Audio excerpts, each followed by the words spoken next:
हाय सांग मैंने welcome to my mini blog. आज मु पुणी चली हम अनुगुल लक्ष्मी पूजा देखापी कारण आज हूँ लास्ट काली आमर भसाणी हो।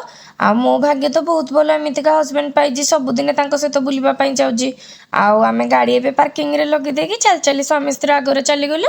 आउ पचर आमर बलिया थिला से भी आम सहित आसला।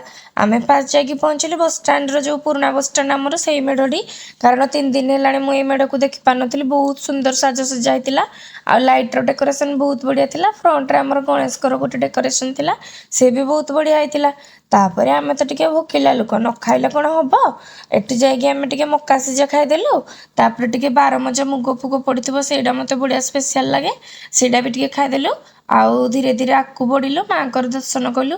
सतरे माँ केते ऐश्वर्य रूप बहुत भल लगिला। आउ जीवन थिले तो नेक्स्ट ईयर निहाती माँ सहित देखा आउ एते भिड़ थिला मन गुले छोटो लक्ष्मी पूजा देखी आसुची किंतु एते भिड़ केबे देखिनी। आज तो पूरा जबर भिड़ थिला। आपण माने केतरा मनगुल को विजिट कले निहाती कमेंट रे कहिबे। आउ निहाती आसिकी भी देखिकी जातु। आजिर बुलाबुली तो आमर सरला। एबे आमे बहुत लेट नाइट हो गलानी आमे बाहरिलु किंतु गला बेले मुझे दृश्य देखिली बहुत खराब लगिला।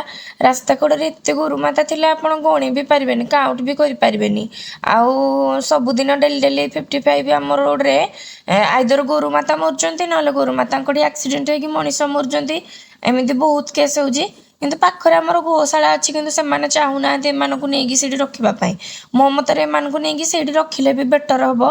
आउ पब्लिक टिके या ऊपर फोकस कले ही कामड़ा हो पारिबो। आउ सतरे से जदि आम माँ प्लीज पब्लिक तांको हेल्प करंतु।